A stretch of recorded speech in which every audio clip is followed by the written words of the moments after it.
नमस्कार दोस्तों, मेरा नाम है अंकित और आपका स्वागत है झारखंड समाचार में। आइए जानते हैं 10 मिनट में 20 बड़ी खबरों को। उससे पहले आप ये वीडियो कहां से देख रहे हैं हमें कमेंट में जरूर बताइएगा।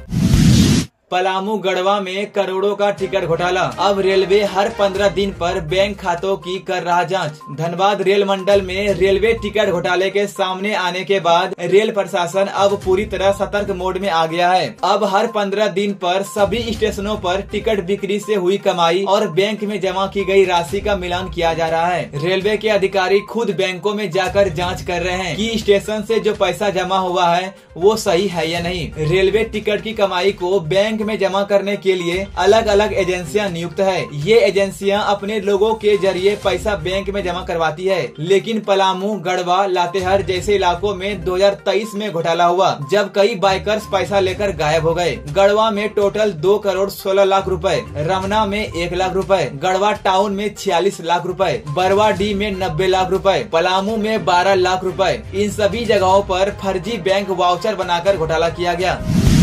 गिरिडीह में 3 मंजिला घर में भीषण आग, मां बेटी की दर्दनाक मौत। गिरिडीह जिले के पचम्बा थाना क्षेत्र के मारवाड़ी मोहल्ला में सोमवार तड़के एक 3 मंजिला मकान में भीषण आग लग गई। इस हादसे में 45 साल की संगीता डालमिया और उनकी 21 साल की बेटी खुशी डालमिया की मौत हो गई। नीचे के फ्लोर पर खुशी मार्ट नाम की कपड़े की दुकान थी। आशंका है कि शॉर्ट सर्किट से पहले दुकान में आग लगी और फिर धीरे धीरे ऊपर तक फैल गई। इमारत में कपड़े ज्यादा होने के कारण आग ने तेजी से विकराल रूप ले लिया। लोगों को आग की जानकारी सुबह करीब 3 बजे हुई। फिर पुलिस और फायर ब्रिगेड को बुलाया गया। आग बुझाने के लिए गिरिडीह, कोडरमा और धनबाद से कुल 14 दमकल की गाड़ियां मौके पर पहुंची। नगर विकास मंत्री और गिरिडीह के विधायक सुदीप कुमार सोनू भी घटना स्थल पर पहुंचे।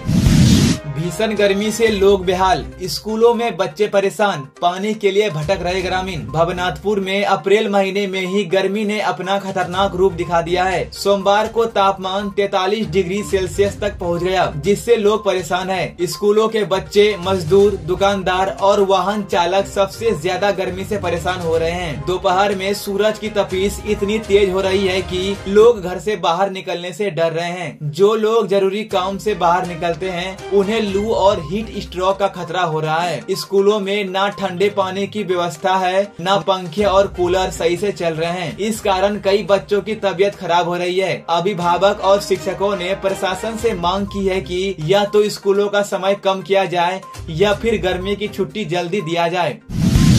लुगु पहाड़ में पुलिस का बड़ा एक्शन, नक्सली अरविंद यादव समेत 8 ढेर। जानिए कौन था अरविंद यादव। बोकारो जिले के ललपनिया थाना क्षेत्र में सोमवार को पुलिस और नक्सलियों के बीच मुठभेड़ हो गई। यह मुठभेड़ लुगु पहाड़ की तलहटी में चोरगावा के पास हुई, जिसमें 3 लाख का इनामी नक्सली अरविंद यादव समेत 8 नक्सली मारे गए। पिछले 14 सालों में इस इलाके में 12 नक्सली मारे जा चुके हैं। इससे पहले 2011 और 2015 में भी पुलिस मुठभेड़ में नक्सली मारे गए थे। पुलिस ने हाल ही में इस इलाके में नक्सलियों की हलचल की सूचना मिलने के बाद सर्च ऑपरेशन चलाया था। सोमवार को मुठभेड़ के बाद पुलिस को बड़ी कामयाबी मिली। आखिर कौन था अरविंद यादव, चलिए जानते हैं। अरविंद यादव उर्फ अविनाश दा बिहार के जमुई जिले के सोनो थाना क्षेत्र के भेलवा मोहनपुर का रहने वाला था। वह 3 लाख रुपए का इनामी नक्सली था और स्पेशल एरिया कमेटी का सदस्य भी था। बिहार सरकार ने उस पर इनाम घोषित कर रखा था। सोमवार की मुठभेड़ में वह मारा गया।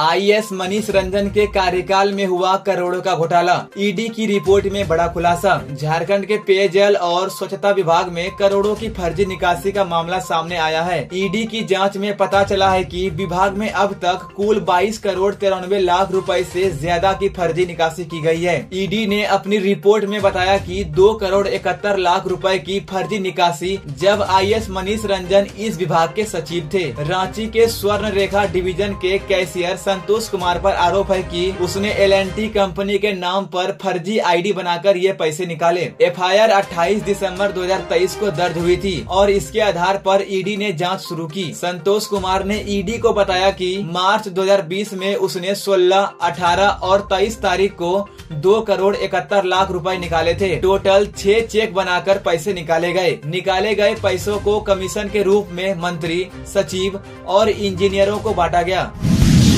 गोड्डा में मौजा खरीदने पहुंचे पुलिस कर्मियों ने दुकानदार से की मारपीट, एसपी ने लिया एक्शन। गोड्डा जिले में रविवार को एक अजीब मामला सामने आया है। 2 पुलिसकर्मी मौजा खरीदने दुकान पर गए, लेकिन जब मौजों का डिजाइन पसंद नहीं आया तो वे दुकानदार और उसके स्टाफ से झगड़ पड़े और मारपीट करने लगे। यह घटना गोड्डा मार्केट की है, जो नगर थाना क्षेत्र में आता है। पूरा मामला सीसीटीवी में कैद हो गया और उसका वीडियो सोशल मीडिया पर वायरल हो गया। इन दोनों ने दुकान में गाली गलौज की और एक युवक को पकड़कर थाने ले जाकर हाजत में बंद कर दिया। मामले की जानकारी मिलने पर एसपी अनिमेश नैथानी ने दोनों पुलिसकर्मियों को सस्पेंड कर दिया। अब इस पूरे मामले की आगे की जाँच की जा रही है। रामगढ़ में अवैध कोयला खदान में लगी भीषण आग, 4 दमकल की गाड़ियां मौके पर। रामगढ़ जिले के रजरप्पा थाना क्षेत्र में सोमवार को एक अवैध कोयला खदान में भीषण आग लग गई। आग इतनी तेज थी कि धुएं का गुब्बारा आसमान तक पहुंच गया और आसमान का पूरा इलाका धुएं से भर गया। घटना भुचुकडी गांव के पास की है, जहां अवैध रूप से कोयले की खुदाई की जा रही थी। अचानक सभी अवैध खदानों में आग लग गई। आग और धुएं की वजह से आसपास के पेड़ पौधे को भी नुकसान हुआ है। जैसे ही रजरप्पा थाना प्रभारी नवीन कुमार को सूचना मिली, उन्होंने फायर ब्रिगेड को बुलाया। मौके पर 4 दमकल की गाड़ियां पहुंची और आग बुझाने का काम शुरू कर दिया। अब तक 80% आग पर काबू पाया जा चुका है। वन विभाग की टीम भी मौके पर है और स्थिति पर नजर रख रही है। कोडरमा में डायन बताकर महिला की बेरहमी से पिटाई, बेटे को खटिया से बांधकर मारा। कोडरमा जिले के डोमचांस थाना क्षेत्र के मसनोडी गांव में डायन बताकर एक महिला और उसके बेटे की बेरहमी से पिटाई की गई। गांव के ही बुधन हेम्ब्रम के 15 साल के बेटे दीपक कुमार की बीमारी से मौत हो गई थी। मौत के बाद बुधन ने महिला पर तंत्र मंत्र और जादू टोना का आरोप लगाया। उसने कुछ अन्य लोगों के साथ मिलकर महिला पर लाठी डंडों से हमला कर दिया। पीड़िता के बड़े बेटों ने बताया कि आरोपी उसके छोटे भाई को खींचकर ले गए और मृतक दीपक के शव के साथ खटिया से बांधकर पीटा। यह घटना पूरे गांव में सनसनी फैला दी। सूचना मिलने पर जब पुलिस मौके पर पहुंची तो गांव वालों ने पुलिस की गाड़ी को भी रोकने की कोशिश की। बाद में अतिरिक्त पुलिस बल बुलाकर पीड़ित परिवार को बचाया गया। पीड़िता की शिकायत मिली है और जाँच चल रही है। दोषियों पर कड़ी कार्रवाई की जाएगी। झारखंड के लेटेस्ट न्यूज को सबसे पहले देखने के लिए हमारे चैनल को सब्सक्राइब जरूर करें।